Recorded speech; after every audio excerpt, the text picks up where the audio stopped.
Well, good afternoon, everyone, and welcome and thank you for joining us at the Foundation for Defense of Democracies for a discussion on the federal cyber workforce. It's Monday, November 6th. I'm Cliff May. I'm FDD's founder and president. And on behalf of FDD, we're happy to welcome those here in person and those tuning in live and listening on podcast platforms for an event co-hosted with CSC 2.0, which preserves the legacy and continues the work of the Cyberspace Solarium Commission. And that was established to develop a consensus on a strategic approach to defending the United States in cyberspace against cyber attacks of significant consequence. About a year and a half ago, FDD and CSC 2.0 released a report on the federal cyber workforce, and we hosted an event with then Director Chris Inglis.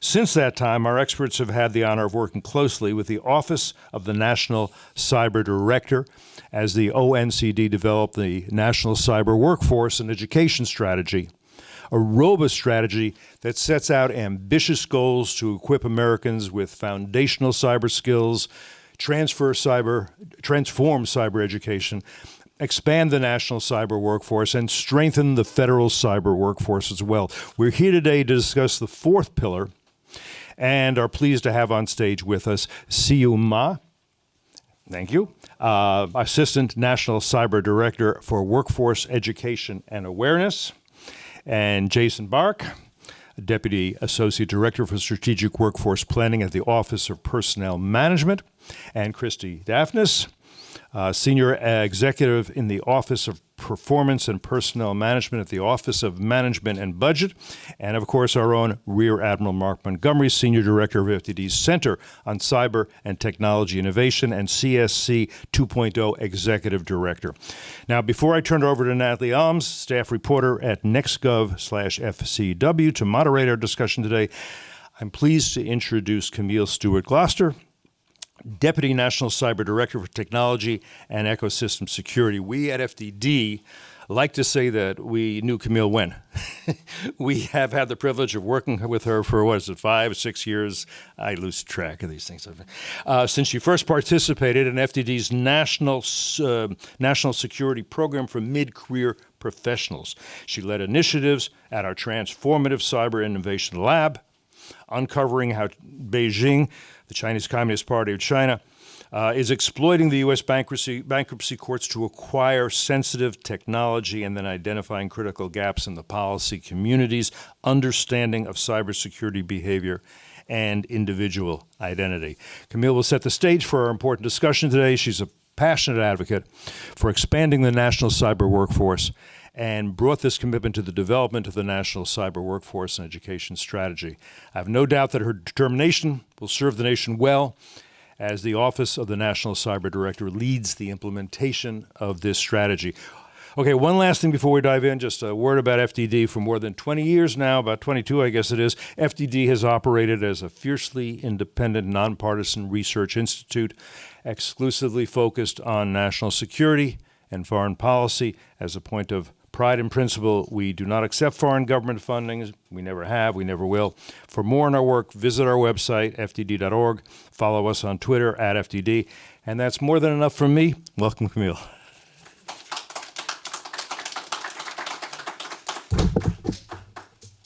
All right, thank you for that warm welcome. It's such a pleasure to be here today to talk about the federal workforce. I think a lot of the conversation we've had to date has really focused on the expanse of the national cyber workforce. I want to start by thanking Mark, FDD, CSC 2.0 for hosting this conversation today, for my colleagues for being on stage, for Natalie for hosting the conversation. This work is not new. The federal government, the cyber community, the tech community have been struggling with how to build out a capable workforce for some time now. You have seen federal workforce strategies, federal workforce reports. You've seen commitments to invest in this area. You've seen many of the strategies you'll probably hear today are things that you have seen explored, seen evangelized, seen put forward as solutions to the challenges we face. The National Cyber Workforce and Education Strategy, the coming together of the Office of the National Cyber Director, the evolution of the national cyber ecosystem such that we have public-private collaboration as a core tenet of the work that we are doing. Not public-private partnerships, which was that threat indicator sharing that kind of frustrated many of us, but true collaboration that means that the ideation, the execution, the policy development, the implementation has been a group project of sorts, right? We are collaborating on all of that. Means that we are at a moment where we actually can see a lot of this move forward. So we started with a summit where we brought all of us together to have a conversation about where do we need to invest? What are the challenges? What are the opportunities? Where do we, as the practitioners in this space, as the experts on cyber workforce, on cyber education, on the cyber ecosystem as a whole, see opportunity and need? And that catalyzed a series of engagements that landed in the National Cyber Workforce and Education Strategy, which I'm going to assume you all read very thoroughly. So I won't recap the strategy too much, but what I will say is that strategy is very bold in its thinking because it looks across all of the different players in the ecosystem. We're focused on how we touch every American and what their role is and the skills that they need to be functioning members of society, but also to have the building blocks to be able to move into a cyber career. We focus on the education and training apparatus that supports the agility and the ability for us to meet the changing dynamism of our technological landscape. This strategy is purposefully technology agnostic because we recognize that the skills that we need today are not the skills we will need tomorrow, that they will change, people will need to adapt. And so we want to really focus on the skills that people need to be able to meet that changing environment, to be able to be proficient in the industry. We focused on the broad national cyber workforce, and then of course the unique needs of the federal cyber workforce, which we'll discuss today. One of the things that I want to highlight is the fact that we focused really heavily on implementation, on making sure that not only did we work with you to cultivate a strategy that really identified the challenges and opportunities and the work that needed to be done, that really called upon all of the players in this space to then lead on that work, because to be frank, maybe 40–50% of that is the federal government's work. Some of it, quite a bit of it, is for private sector, nonprofit, academia, state and local, our other partners to make investments in implementation. But we made sure we had the infrastructure to be able to support the longevity of this work, the investment. We stood up the National Cyber Workforce Coordination Group, which brings together at the assistant secretary level or higher all of the players across HR, the mission space, finance, to be able to look across all of the work being done at a national level. But we said that wasn't enough. We also need the same thing on the federal side. How do we make sure that we are really honing in on making the investments that we have all been talking about for some time, as well as the new ones that we identified? And the best way to do that is to have all of the right players at the table and to create an environment for collaboration. You'll see around this room there are a number of players from the federal government, from different agencies. And on the stage you will see that ONCD, OMB, and OPM are together leading this work to ensure that all of the right stakeholders, all of the right leaders, all of the right authorities are brought to bear on these challenges. And so what I hope that you all see from this discussion, even if you've heard the immediate task before, even if you've seen similar investments, will recognize that we are in a unique moment where that coming together of factors, the right organizations, the public-private partnerships, the clear orientation, the holistic view across the entire national ecosystem is something we have not seen before and makes for right conditions for us to be successful. So with that, I will turn it over to the illustrious panelists and to Natalie to take us away in a deeper dive. Thank you.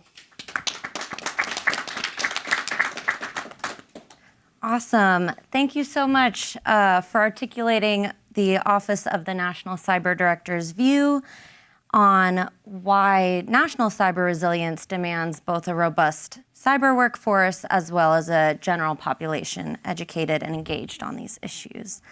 And also thank you to the Foundation and to CSC 2.0 for having me here to moderate. And with that, let's dive right in. So as we kick off this discussion, Seeyew, I'm hoping you'll do some level setting for us a bit. Pillar 4 of this strategy focuses on the federal cyber workforce specifically. So I was hoping you could walk us through sort of in what way the challenges for the federal workforce mirror broader trends and challenges nationally. And besides salary, which always comes up, I'm curious what is unique about the challenges in the federal space when it comes to building out that robust cyber workforce. Thank you so much, Natalie. I think when we think about people, I think all of us are here today because we know that like workforce is an important issue. But if you look at the private sector and public sector, by and large, sometimes workforce is still an afterthought, right? We care a lot about the next emergency, both companies and the government. We care a lot about somebody's like launching new initiatives. But by and large, when we think about like, no one is usually like, at the top sort of asking a question, hey, do we have the people to do the work? Do we have people to actually like, are we putting up a plan to make sure that we have enough people to do the work in the long run? So I think that is a big similarity between whether it's private sector or public sector, right? Workforce is important, but it's always never the number one issue, which is why it is so important for all three of us to be here today, OPM, OMB, and ONCD, is because we're trying to kind of make sure that the people component is still number one priority in the work that we do. So that's a similarity, right? But as we all know, the US government is a big government. There are a lot of challenges. Some of the stuff that I don't think private sector companies face is the fact that we have all sorts of different authorities and flexibilities that are either created through guidances, rulemaking, or by law. So I think just navigating that in an environment in which technology changes faster than we can train people, in which the skills are constantly changing, I think that's a unique challenge that our federal workforce face in trying to recruit people, right? And one thing, you mentioned, the last thing I would say is this. You mentioned that, yeah, the money part is, a thing. But, some agencies are able to pay more, right? They have those authorities. And I would say that a lot of times we can talk about money or we can talk about mission. I think it's important for us to highlight that some jobs are only available in the federal government. There's huge impact when someone works in the federal government, right? Any decisions that you make can affect hundreds of thousands to millions of people. So I think as a federal government, we shouldn't be underselling ourselves by always thinking that like money is the component that all the candidates are looking for. I think mission and impact are equally as important. And that is both a unique thing that we have that the private sector might not have. Sure, yeah. Mark, let's bring you in. The first white paper you guys did at CSC 2.0 after launching was actually on the federal cyber workforce. So before we get into too many details, I'm curious why you guys started with that issue, despite, as Seeyew said, it not often being the first thing that people think about. Well, thanks, Natalie, and I agree with everything Seeyew said. The reason we did this is that when we look at cybersecurity, I think most of us understand it's a mix of technology, policy and processes, and people. Inside the federal government, there's been a lot of spending on technology. The DoD gets about $13 billion for cybersecurity, non-DoD about $13.4 billion. I mean, that's real money every year. There's been a slew of policy, whether it's legislative, executive orders, OMB or OPM rulemaking, that has really helped get things smoother. The one area where I think that there was an opportunity for movement is in personnel, and one other interesting thing is when you think about technology, the private sector is helpful in technology. They develop their own technology that we buy and bring into our systems. I don't always find them helpful in personnel. I think they meet with our quality people at meetings and poach NSA, active duty military, DoD, and .gov workers on occasion. So that was clearly a place to fix. And one of the things that really struck us was that Well, I think we have the right group here with Kristy and Jason and Seeyew. This is the group that has a focus on this issue, on the federal cyber workforce. But the reality is the 101 federal agencies do not prioritize cybersecurity workforce. And my anecdotal statement would be that, if the Department of Agriculture had the opportunity to hire a food inspector or an IT administrator, and they had money left for one, the Secretary of Agriculture is going to say, get me that food inspector so I don't have mad cow disease and end up on the front page of the Washington Post. Whereas I just think in general, they had this lack of prioritization in those other federal agencies. So Senator King and Representative Gallagher, when we rack and stack the first 5 or 6 issues we're going to attack, put workforce number 1. Sure. Yeah, let's bring Kristy in here. So one more level setting question, if you guys will humor me. But I'm curious, obviously the administration has a focus on workforce issues writ large. So how does the cyber workforce fit into this broader focus? How is it distinct? How is it similar? Absolutely. So as you all have probably read, the President's management agenda includes workforce as the #1 priority. Underneath the President's management agenda, we have a few different strategies. And the first 2 strategies in the workforce priority include hiring, for simplification purposes, hiring and employee engagement. Those are sort of the first 2 strategies under there. We have been working very closely, both OMB and OPM, with ONCD, as Camille had sort of mentioned in her opening remarks, to ensure that this initiative here with the ONCD and with the broader federal cyber community really nests alongside those PMA priorities. We are a part of the federal workforce. The PMA is broader. The Cyber Workforce Initiative is expansive, and we are thinking about it in terms of how can we get the right people in the room to think about strategic workforce management. And Jason here leads strategic workforce management with OPM. They're a very strong partner, and we think about how do we get to the point where, as a government, we can think through some of those strategic workforce management issues to really best understand how to use those resources, as Mark mentioned, to do mission delivery. And cyber and a lot of the occupations within it are mission critical occupations.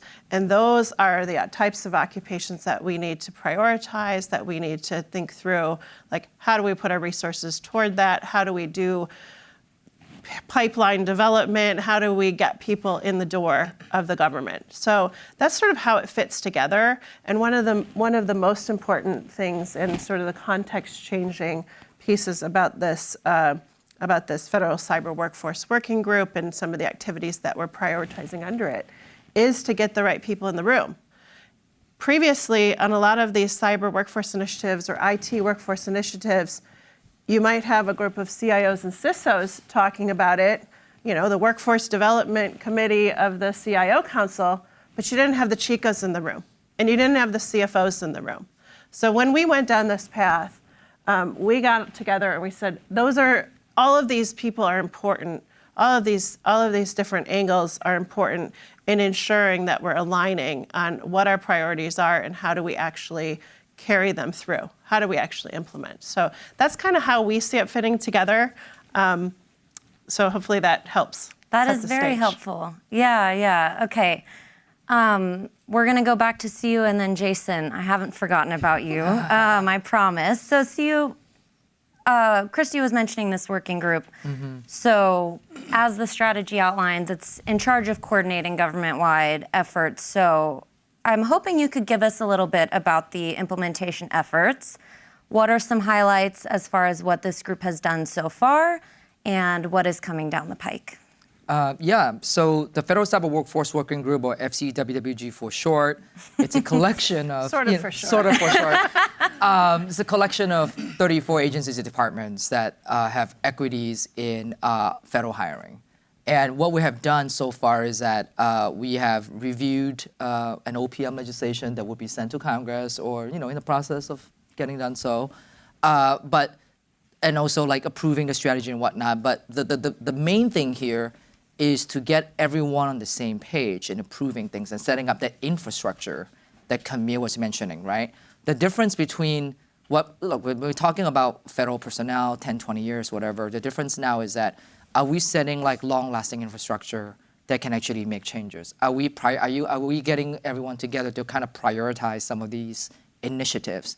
That's what the goal of the FCWWG is, and that is to raise the importance of workforce, because everyone who's meeting cares about workforce here, and then also have drive federal cohesion so that we are not just running around doing our own projects, right? Like just to give you a few examples of like what FCWWG have done is that as part of the implementation process, the group is now, we're doing a joint prioritization of one of the initiatives that we want to do in the next year or so that when we are signing on, everyone is moving towards sort of like the same vision and same target. We have been supportive of OPM in the Tech2Gov initiative, right? One of the line of efforts in Pillar 4 is to facilitate transition between public and private sector for workers. Like how do we make sure that we can kind of make progress on that front? Now, Tech2Gov, it's a project led by OPM. They have sort of like a broader mandate, but we're able to kind of work together with OPM in that process to be supportive of their effort, right? We have subject matter, we help recruit a subject matter experts for OPM so that they can actually run the Tech2Gov process. And then our hope is through those Tech2Gov events that OPM is running, we can figure out eventual long-term process changes that can facilitate more private-public folks who are transitioning from the private sector to the public sector, right? So that's just an example of how we are supporting the effort for OPM, making progress today, but at the same time use it as a body to drive long-term changes in a strategic and measured way. If I might just add one thing just about Tech2Gov specifically, this is another good example of sort of where the PMA strategies and the Federal Cyber Workforce Working Group strategies sort of touch, right?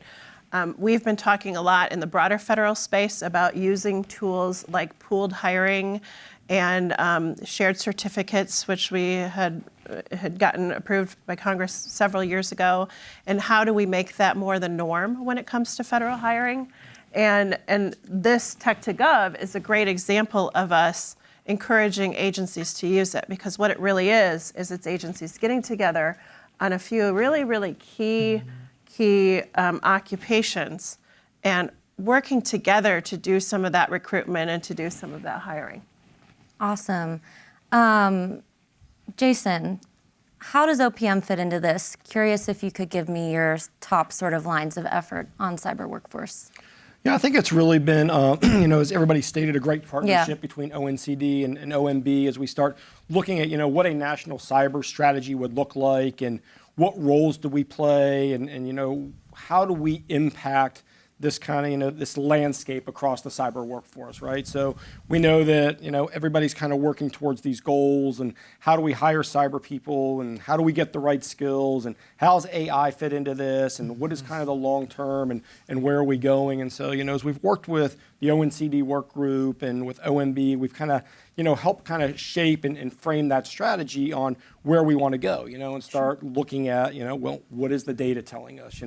Where are we going across there? How do we create kind of this equity across the federal government for, everybody kind of on this level playing field so that as we start, we're not really competing against each other. Maybe we're competing against private sector, but we're able to bring in that talent that we need. And some of the initiatives that, that have already been mentioned, I think are key factors when we start thinking about that. And we start thinking about the future and where are we going and, and we kind of glossed, Kristy brought up kind of the hiring and the pooled certs and the efficiency of government and these things that are like top on mind for us. And we start thinking about like skills-based assessments.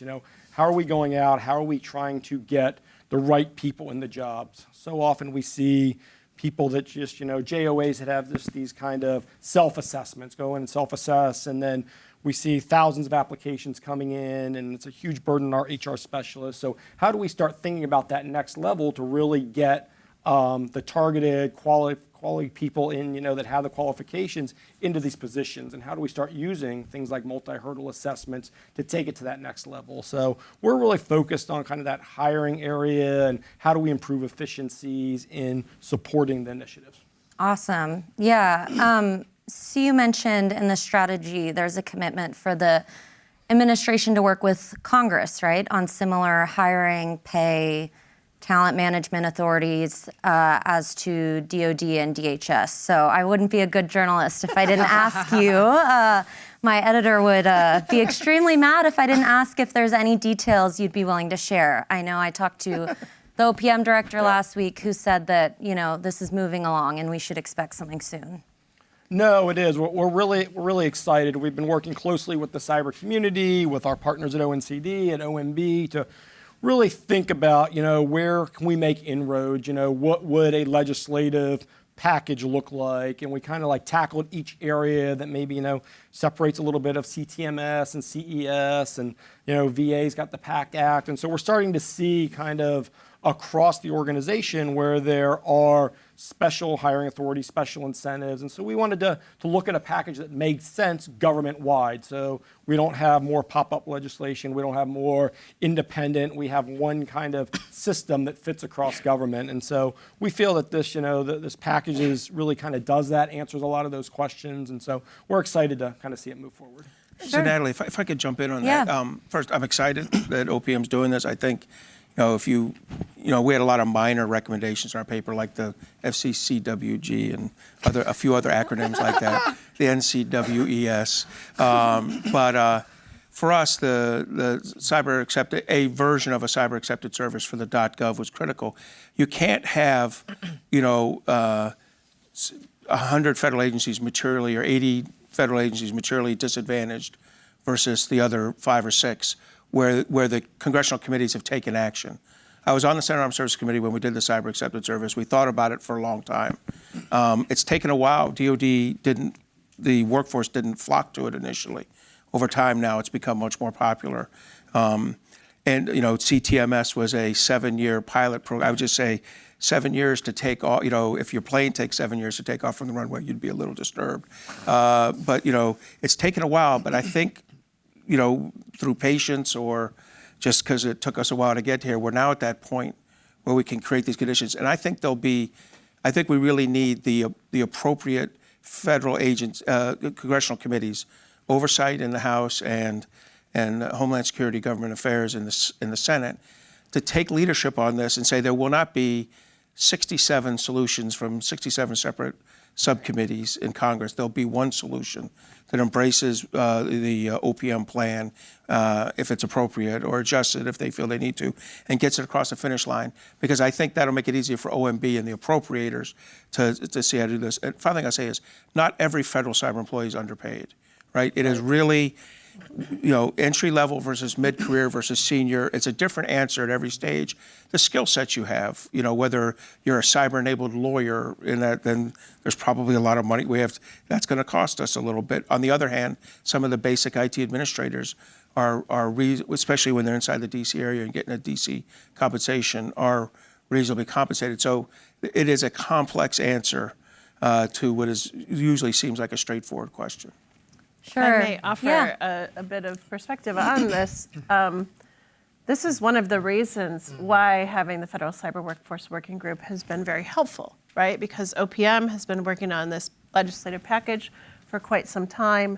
The typical process would be OPM develops the legislative package, and then they send it to OMB for review, and then it's done. And you might have some equities that are not always fully reflected or worked out as that process goes through.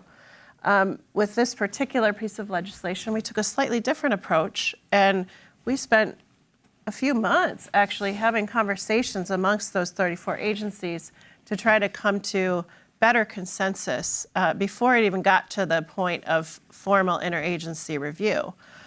So the hope there is that we were creating a package that when it does go up to the Hill, there's buy-in. And there's buy-in from all of the agencies, and there isn't as much of a clamoring for those special authorities in different places. Now, what I will also say is that, like anything else, it's a process, and it will take some time to get to a point where this is useful. I mean, it has to get passed. It's a law, right? Yeah. And it has to be, there has to be regulations to implement it. So like, these are parts of the process that we can't necessarily cut off because they're very important to the process.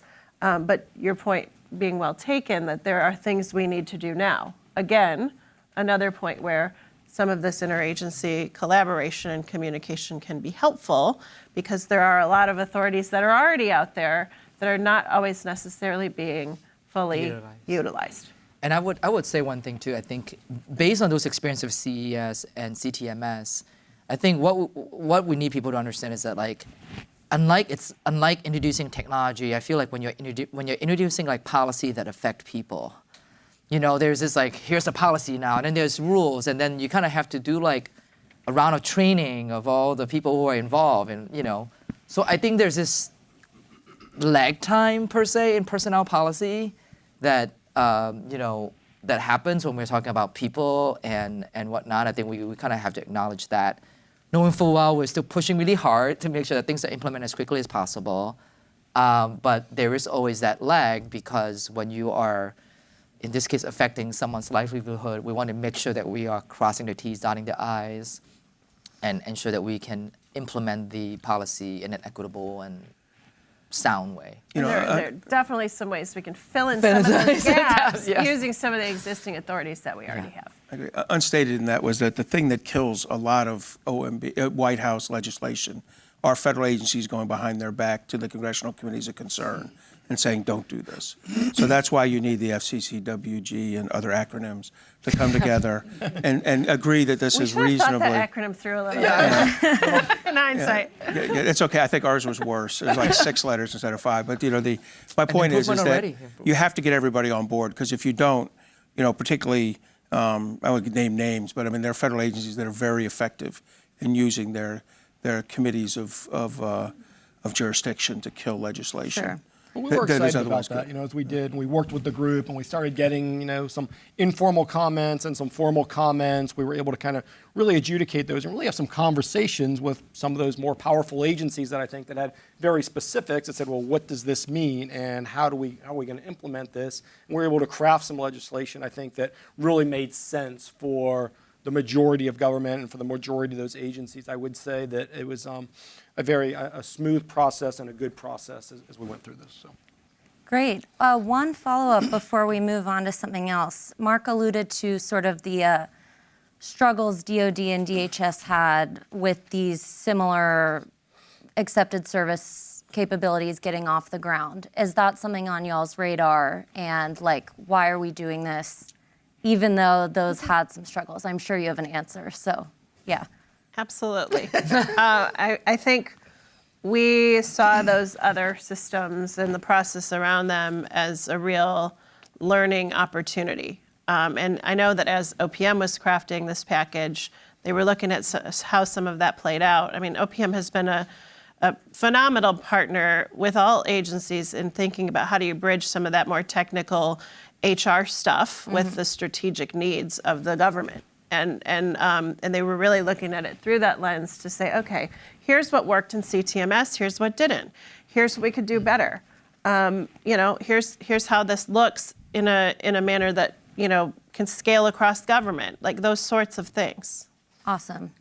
Fair enough. I wanted to ask about another bigger idea in the ether here. Mark, CSC 2.0 proposed a federal cyber development institute a while back that appeared in the strategy as well. So I wanted to start with you asking why you suggested that at CSC 2.0, and then go to Seeyew to ask where we are on that idea. Thanks. Originally, when we were thinking of it, Laura Bate and I, and other people have thought of this, we're not the only ones, we were thinking about our mid-career development institute. In other words, how do we help people who were hired on as GS 6s and 7s with a certain certification, and now they want to compete for a GS 10 or 11, a mid-career job. And what we found is, and even publicly, federal CISOs would say, my best hiring approach is to meet a talented person in another federal agency and poach him. I think the Commerce one said it out loud and in a panel. And that's obviously not the best thing for the federal government. And I'm all for movement between federal agencies, which is a whole separate issue that we ought to discuss. But we needed something for mid-career management and development. But then when we went to the precursor group to the WWNCJ, whatever it is, which was a group of federal CISOs, HR people kind of talking together, they mentioned, hey, we also need a front-end piece to kind of like help recruit, help make sure that we get the new employee is baselined and right-sized. Also help us get a more diverse workforce by being able to offer some of the initial certification and training at the front end. DOD's used this and NSA have used it very specifically. But our idea was like a 2 to 3 month federal onboarding, basically, in cyber that you'd have a guaranteed job at the back end, but you'd get the certification, some experience, get your placement, and then later in career, 4 or 5 years later, you could come back for mid-career development, that next level of certification. And the government would be involved in you getting it, whether it's like in the military where there's a commitment after we help pay for your certification. But a lot of this could be online delivered. You could also be doing your interim secret clearance during it, which would shorten that time frame as well, in that 4 or 5 month process. And then finally, the aspect that we got in, and it was from talking to people and watching a couple HR hiring processes, which were very eye-opening. And that was that the HR people, the human relations talent management people, federal agencies, are not all cyber experts. I mean, that would be generous. And it's particularly in a small agency, they're probably really good at their small agency specialty. They were. They were not so good as they broke open the NICE NIST list. That's the NICE is actually a word now, not an acronym, but from the National Institute of Standards and Technology, it's a list of 57 jobs, but each one has 15 or 17 specialty codes aligned to that job. Well, knowing which one was really important, which one wasn't, there's a whole psychology into how people respond to questions on this that also knock down diversity. So in the federal workforce, so the idea of training talent management people, just a 1 week class within this institute. So the idea is there's an institute, I think OPM's the natural home for it. There's legislation out there now for OPM to do this. It's moving, it's not on the floor yet of the House or Senate, but there's, in a very bipartisan way, people as, Republicans like Senator Mike Rounds and then Democrats like Representative Ro Khanna, so a pretty good split there, but both seeing the value and having OPM lead this kind of effort to better recruit, kind of right-size, develop, and then retain the federal cybersecurity workforce. I think this is an idea that has value, but OPM is going to have to be the one that turns an idea into a process that works. Sure, Seeyew. I would just jump in. Yeah, tell me. I think that's the status, right? The status is it requires legislation. And, it's working through the process. I would say that, when we were developing the strategy, we thought that the Federal Cyber Workforce Development Institute, it's a good approach, one of the good approach that we can use to respond to the demand for highly skilled cyber workforce in the federal government. I think in the meantime, ONCD through the working group is looking for ways to actually fill the gaps right now. So recently, like almost every week now, we have about an hour of training on HR professionals to kind of prep some of these HR professionals to support the Tech to Gov initiative, right? So we're actively, essentially, without a program structure, because that's sort of like, requires legislation, but we are supporting a lot of the ideas behind it. Is that like, how do we make sure that HR professionals know to hire cyber folks so that, and we're providing training through OPM's coordination to kind of support that as a trial run. It's where we're at right now.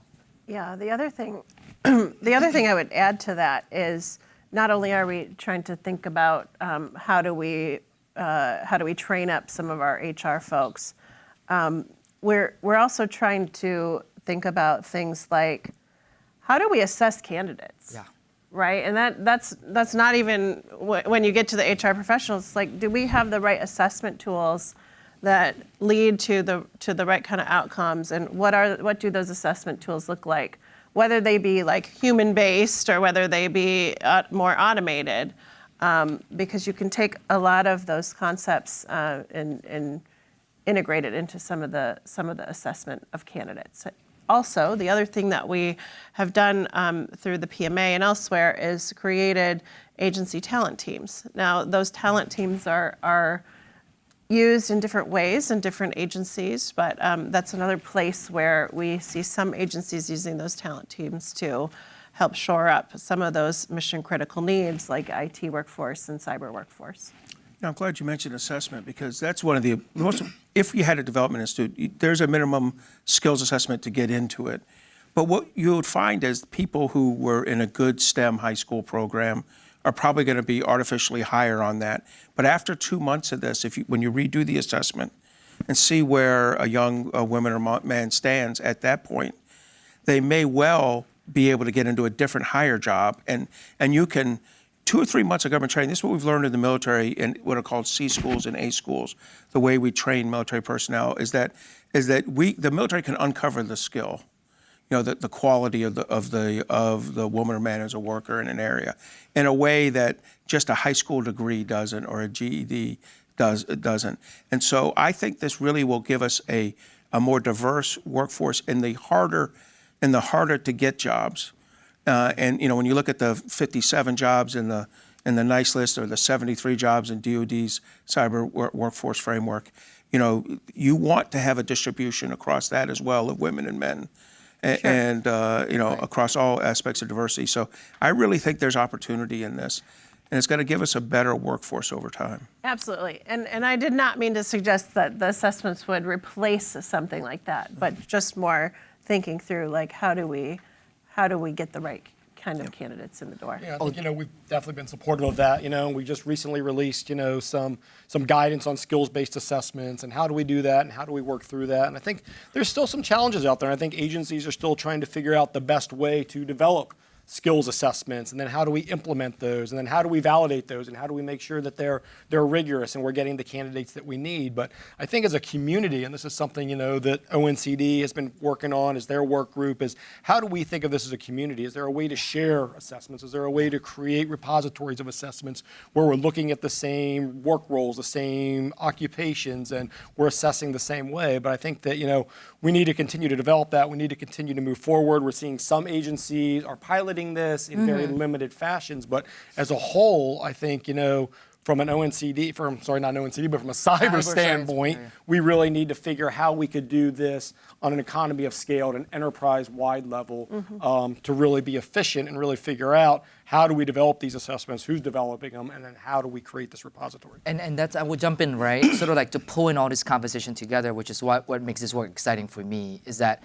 we're really looking into this as like a pipeline of people, right? So if you look at all this conversation, we're attacking, essentially it's a pipeline question, we're attacking from different angle, right? We're attacking from like the assessment angle, we're talking about like how do you broaden the funnel so that more people can come in, how do we assess, how do we train, there is work around like even like position description, how do we make sure that like position description are shareable among all the interagency, so that we use the same common position description that is friendlier and whatnot, right? Yeah. So you essentially then now you kind of see like with all this conversation really talking about broadening the pathways, getting more people through the pipeline, and then eventually like landing that at jobs that we need them to be, which I think, unfortunately it's no one silver bullet. You have to kind of fix a lot of small little things along this pipeline.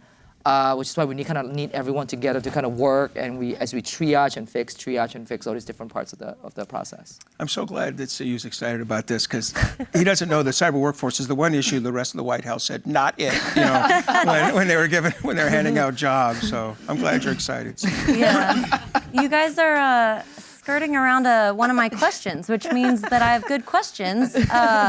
Jason, it seems to me you guys are talking a lot about skills-based hiring, right? So could we make sure for anyone uninitiated in the room or online that they know what that is? And then could you give us sort of the lowdown on what OPM is doing overall on this? And I guess it's particularly relevant for cyber, so.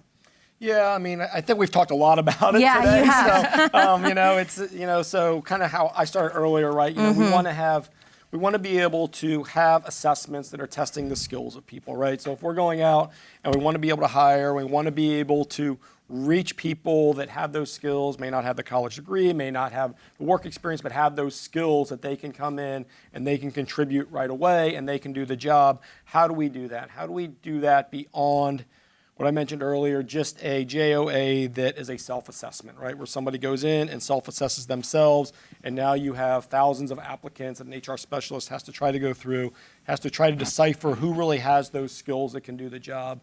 Then now we start having an assessment that goes to that next level. Okay, maybe that is the first hurdle. We go in, we do our self-assessment, but now we've kind of like, reviewed, gotten that down to maybe more of a manageable number, and now we have a second assessment that has very specific, could be technical questions around the job, how do you do it, that now starts narrowing it into a very small, highly qualified group so that a manager now that gets that knows that everybody on that list can do that job, is qualified, and allows them to really get more targeted on who they're hiring. And so that's our vision. That's what we've been working towards. That's, I mentioned the guidance that came out. A lot of the tech-to-gov stuff's been already mentioned, how we're doing that, the pooled search, the shared search, bringing in SMEs to kind of do this work and help us this work.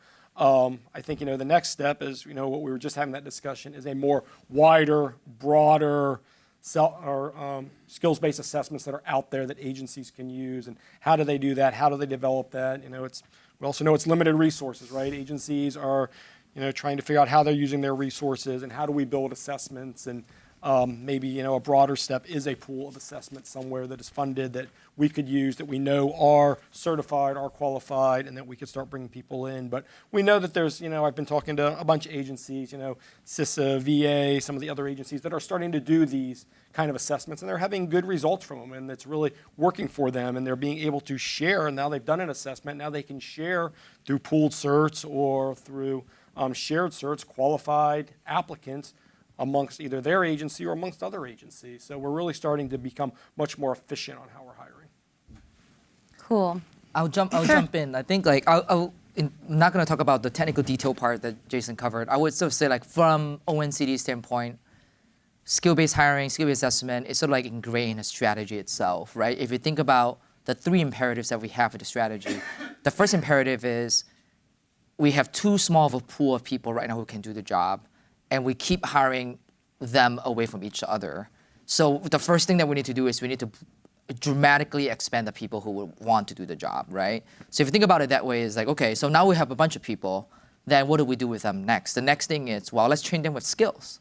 So that is the second imperative, is to make sure that cyber skills are accessible to everyone that we're bringing in, regardless of where they are in their career. If they're K-12 students, great, there's some way to do it. If they're post-secondary situation in a learning, either college or community college, or they want to do certifications or boot camp, what can we do? If they're a mid-career career transition person, if they're a veteran, what do we do, right? So I feel like the skills component part is the part that was hey, we get all these people, we get them with skills, and then finally we have the last imperative, and that is what we call the public-private collaboration, which is the ecosystem approach. In this case is that what we're asking the question is, I actually don't know whether training doctors to learn cyber or getting a cyber person to work in healthcare is the solution, but I feel like the sector itself, the ecosystem itself would understand that. So I think in this case, the through thread of all these three imperatives is the idea of skills, right? Getting people to learn this, getting people to want to learn the skills, getting people to learn the skills eventually, and then getting folks to actually accept those skills as sort of the currency. So I think that's sort of a basic principle that we have in our strategy, and I truly believe that if we do it right, the federal government, because of our scale, if we do skill-based hiring right, we can really send a good signal to the private sector about how to go about it, because we have the scale to make the changes that others just have to follow. Awesome. Okay, Kristy, I wanted to ask you. Someone here mentioned budget. I feel like that's an eternal panel question. So I'm curious, how that looks here.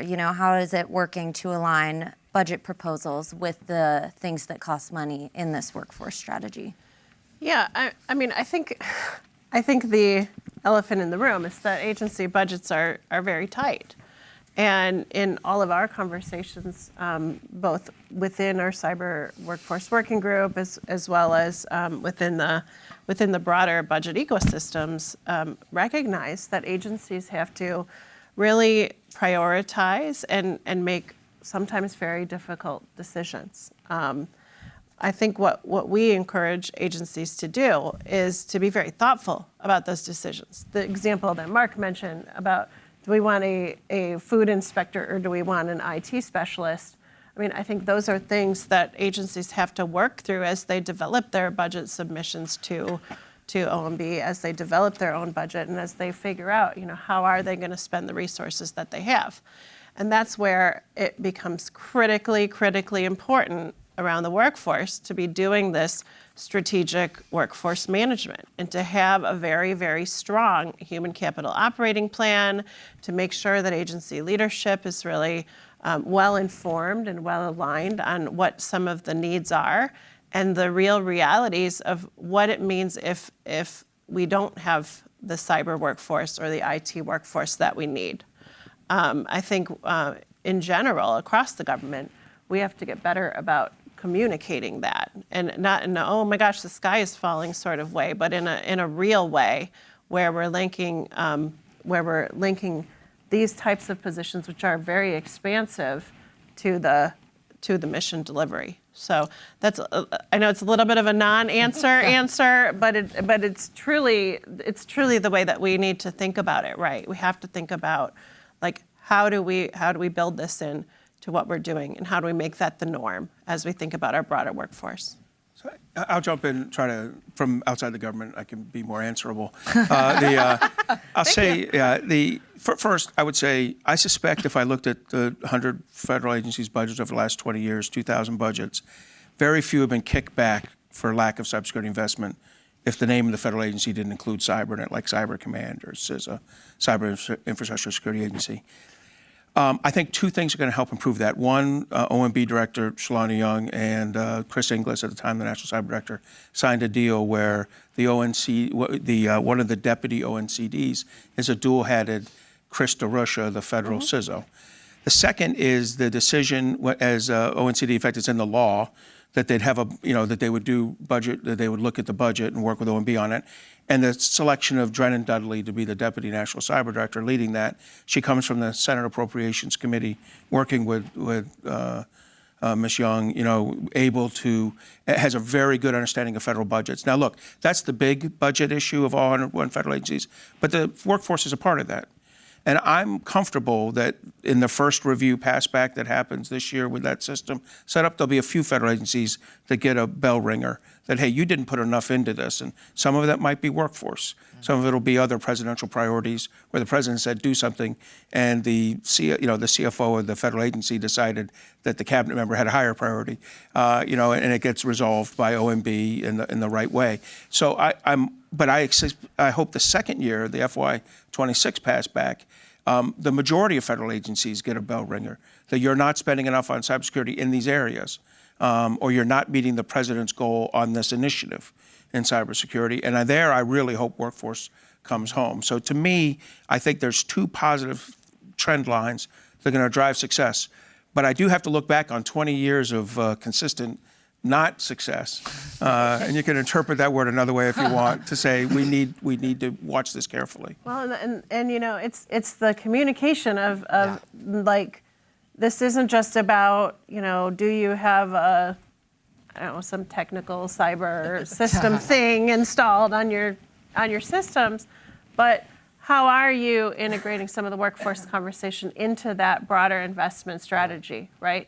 And that's why it's critically important to have not just CIOs and CISOs in the room, but also CHICOs and CFOs, right? Because then you can start to pull that together to think about, okay, where is the technical investment most important, and then where do we need to kind of amp up our look around, what kind of people we need, what kind of skills we need, and how do you sort of integrate that within the rest of the, essentially what is the agency's operating budget and not their capital kind of investment budget. And we're still doing the annual memo OMB, OECD still doing the annual memo.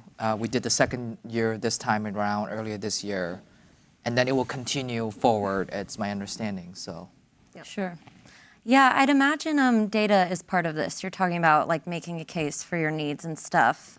Jason, I know at OPM you guys have built out a cyber workforce data dashboard. I've looked at it. So I'm curious, if you could tell us about it, what it's meant to do, and is it having the effects that you were hoping it would? Yeah, no, thank you. We're really excited about that. Hopefully everybody's out there has seen it, opm.gov/data, our data portal. So just a little plug out there. But we have a number of dashboards out there, and we really feel that this is kind of the direction that we want to go, to be able to kind of be transparent in our data. We know that under the Commission's report, they asked us to be more transparent about data. We've been working with the community and OECD on how do we provide this data. We've been collecting this data back under the Federal Cyber Workforce Accountability and Assessment Act. We had to go through, we coded all of our occupations. So all the occupations have been coded as cyber, so they feed into those dashboards. There's 2 dashboards. There's a public-facing dashboard that's out on the website I just mentioned. It's really more high-level, aggregate view. People can go in, they can kind of get an understanding of what the cyber workforce looks like, where we are. And then there's more of a agency look that only agencies have access to, that gets much more granular look, that really talks about how we're doing in these certain areas with each work role, with occupations. Where are the work roles? What occupations are they in? Who's doing it? What does our hiring look like? What does our separations look like? What does our retirement look like? What does our demographics look like? So all this kind of workforce data that we look at that really has not been available previously on the cyber workforce. And so we've really gotten some, I think, good feedback from the agencies on the importance of this data. We're continuing to kind of update the dashboard as we get more feedback. But I think there's been a lot of use. There's always been an interest in comparing and benchmarking and how many work roles do you have in certain areas? How many do we have? Similar missions, similar occupations. How are we doing? How is your accessions? How is your time to hire going on some of these things? So that they're able to collaborate, they're able to work together, maybe on like positions. We talked about shared certs. Maybe there's a work role that's out there, that we're looking at a shared cert under the Tech2Gov. How do we kind of come together and use this data to really inform and build our workforce planning? So that was really the intent. I think that it's meeting that intent. We're excited about it, and so far the response has been good. I'd say, we looked at data. It's one of the 3 Ds for us. There's a lack of data, lack of diversity, and lack of dough, kind of going into this problem. And, this data one hurts. Look, we had a federal Cybersecurity Workforce Assessment Act, as Jason mentioned, 2015. I would say agencies were non-compliant, would be the right word. A handful did, places like VA, DOD, DOD exempts itself from everything, but VA, a few others would play along. But the reality is many didn't, a handful gave good data, a handful gave bad data, and a lot gave no data. There was not good congressional oversight. I think OPM probably missed some opportunities there for oversight. And as a result, we didn't have it. And in fact, the act expired last December, December 22. And we think we need to get this back. We need good data. I think Senators Hassan and Cornyn have a federal everything's almost the same name, Cyber Workforce Expansion Act. And the very, very last line is just adjust 2022 to 2027 on that Assessment Act. Sure.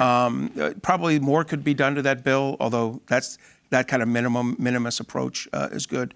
One thing I'd say about data is that without good data, it's very hard. And I question some of the federal agencies. I think if they have 60, if they're short 60 of a certain type of IT administrator, they will not advertise 60 jobs simultaneously. I think we all know that there's a reason in terms of what they have to set aside in budget and other things that they wouldn't do that. As a result, we kind of have a false sense. I would bet that if I went to OPM and said, how short are we in the federal cybersecurity workforce, I might get an answer like 5 or 7%. But if I went to the actual cybersecurity workforce and said, how short are we? They'd say, hey, like the rest of the country, between 25 and 33%. That delta is driven by the fact that we can't have this high quality data without going directly to open jobs, which is a hard thing for the federal agencies to get around. And I understand why the strictures of policy and budgeting make that. But without good data, it's very hard to get great solutions. Jason. But OECD, as a response to that, that's It's line of effort 3.1.2 in the strategy for those who are tracking. We are, because of how important having good data is, ONCD is hosting a workshop tomorrow with public and private sector experts to kind of brainstorm a path forward on how to get better data. It's the first step. I know there's another meeting, but we're trying to elevate the topic and the issue. We're trying to make sure that it's socialized so that it's in the collective consciousness that we need better data. So we are hosting an event tomorrow at the White House to talk about cyber workforce data. There you go. Yeah. In response to all of this request for better data. Yep. Jason, you're either lucky or unlucky that it's time for a question and answer. So if anyone in the audience has burning questions that I'm not asking, I know we have a mic and we would love to hear them.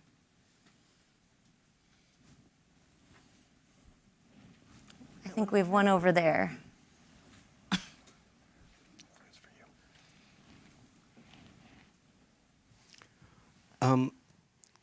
Sean Waterman from Newsweek. What are the consequences if we fail at this? What's happening now, because it's not been done yet, and what would the consequences be if we fail at it? And how do you sort of frame it in terms of the global kind of competition around technology leadership that the US is currently sort of locked into? I'll take a first whack just because I'm outside the government. I'd say the consequences are really serious. First, look, I get DOD is the number one thing under attack, and we've kind of not talked a lot about them because I think they're in a slightly better position. But don't worry, the .gov is right behind them. I mean, SolarWinds was a 15-month ass-kicking of the .gov, right, by the Russian SVR intelligence group.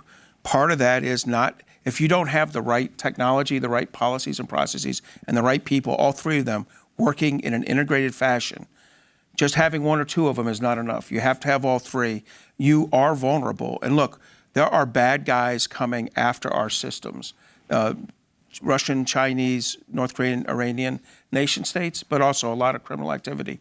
Almost, a good percentage of us in this room had our data stolen by the Chinese between 2014 and 2015. Our personal data, our fingerprints, polygraph results, things like that. I mean, it was a bad day for the government, or bad year and a half for the government in that case. Not having enough people on site, not having enough people setting compliance standards, not having enough people do assessments of systems leaves you more vulnerable, and vulnerability leads to loss. And so the answer is it's a very significant national security issue. That's why cybersecurity has not escaped the national security oversight, and why the workforce inside cybersecurity is an integral part of that. The only thing I would add, without going into the scary stuff that Mark just mentioned, is that I think we need to remember, like, the people deliver federal services, right? Like, Americans benefit from federal services when federal workers deliver them. So if we can get, if we can train the workers, or if we don't have the workers, then we can deliver the services that we promised the American people. So, like, there's all this attack stuff, but there's also like stuff to just make things work. And then we always ought to remember, like, this is also an opportunity for a lot more Americans to actually, like, benefit from these jobs that are, like, well-paying. And many of them, according to cybercareers.gov, do not require college degrees right now. Hey, one other thing I'd mention is cybersecurity is also about preventing fraud on government networks. Yeah. And we've learned from the PPP money that went out that there's fraud. We see it in Medicare and other programs, and there is a percentage of fraud. The IRS has a kick-ass clawback team that's out there. I mean, there are a surprising number of cybersecurity-enabled programs that are out there protecting our taxpayer funds, and we need to make sure that's an equally important part of this, as well as the day-to-day maintenance of the .gov and the federal networks. All right. No, go ahead. All right. Any other questions out there?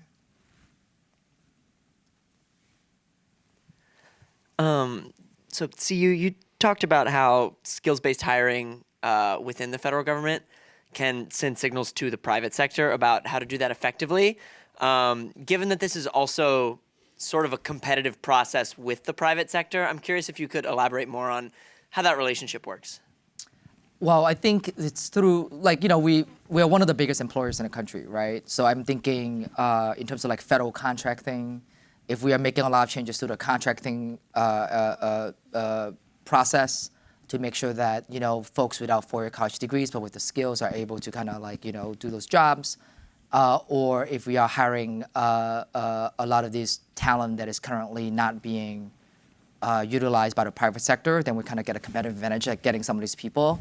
So I think the private sector will have to respond because we can hire that many more people as a single employer. I think that's how I think like the market of skill, the economic of skill is what is the difference here, is the number of people that we can kind of compete and hire.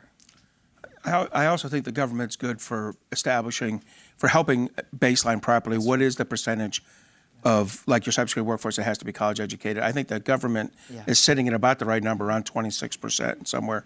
I think that's what I got from your strategy. I think private sector is more in the 40% thing. We heard it a little bit. Our DFARS contract, our defense contracting, push it, you know, has some old stale language in it, or is interpreted that way, that causes defense contractors to require undergrad or graduate degrees for their workforce, supporting a government job that may in fact be managed by a non-college degree person. So there's things there. And the other thing we do, that the federal government does well, is like there's programs like Scholarship for Service and the Cybersecurity Scholarship Program at DoD that build, and the NSA Center of Excellence Program that build cybersecurity programs at between, which program I talked about, 100 and 400 universities, the cybersecurity programs that become the baseline that the private sector sends their kids through, or their men and women go through as well to get their degrees. So I think the government can be a great partner to the private sector in this. But one of the ones is the private sector probably needs to take a good look at what percentage of cybersecurity professionals need that college degree versus needing, as was mentioned by Kristy and Jason, skills-based requirements driven by standards that for us are nice NIST or DoD cyber workforce framework, but could be something else in the private sector. Anything else to add, panelists? If not, we'll... All right, other questions? We have one in the front here. Thanks. Thank you. So we talked a lot about the human, and importantly so, is there, well, we talked very briefly about AI at the beginning, but where do you see, and this is for any of the panelists, leveraging emerging AI tools to be able to bridge some of the gaps that you have in the government side for workers? And then separately is, you know, to what extent does that eliminate the need for certain workers? Thank you. I'll just jump in and say, I'll just take the first crack at this, and then you guys can jump in. So I think when we developed the National Cyber Workforce Engineering Strategy, we thought about that question, and that's why to sort of the outcome that we want is like a dynamic workforce, right? That's why we focus on foundational cyber skills. That's why we kind of focus on like, hey, we can't quite predict what cyber job would be 5 years, 10 years from now. So what can we do to make sure that folks are equipped with the skills to do the jobs of the future? One particular example that I have seen, and this is early days, is that I've known some companies are trying out using generative AI to help sort of like entry-level analysts to ask better questions and take the next steps.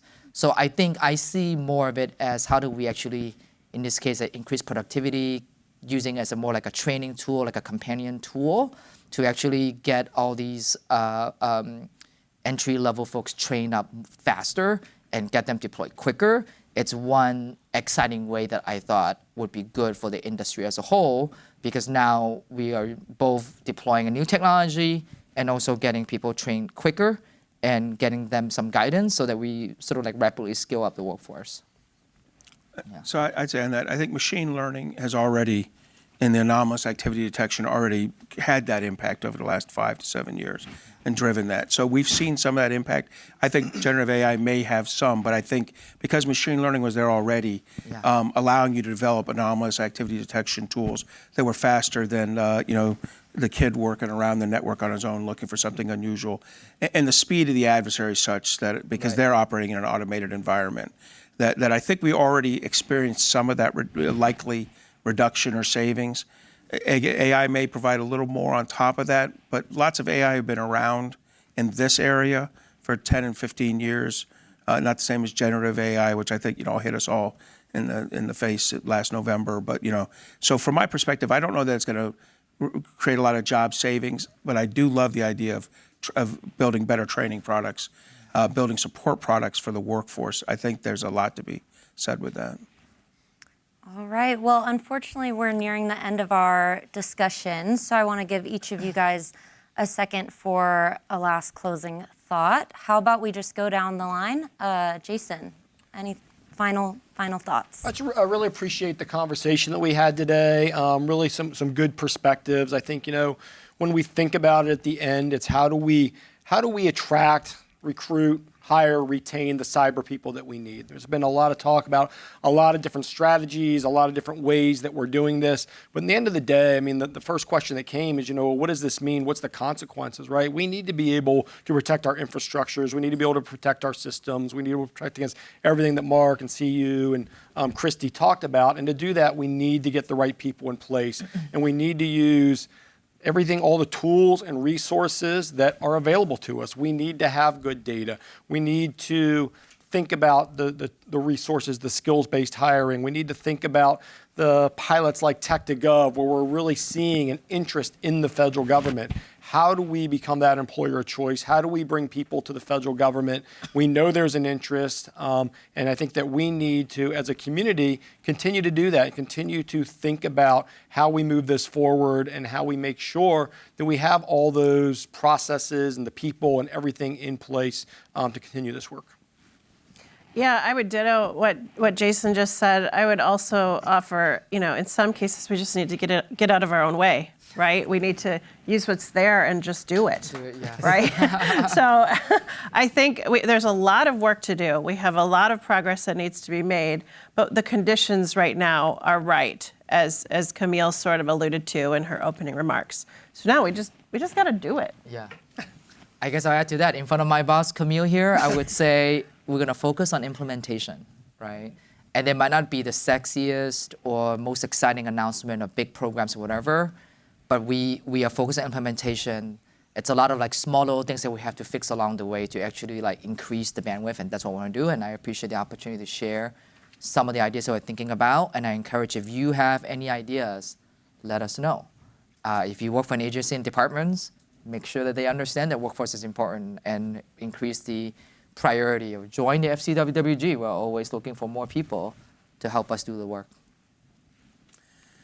Well, thanks. I really appreciate that Acting National Cyber Director Kemba Walden and Camille Stewart have been working this hard. I mean, this is what Senator King and Representative Langevin thought would happen with an NCD on this sort of issue. And I appreciate that Kristy and Jason represent offices that are going to have to work to get this done.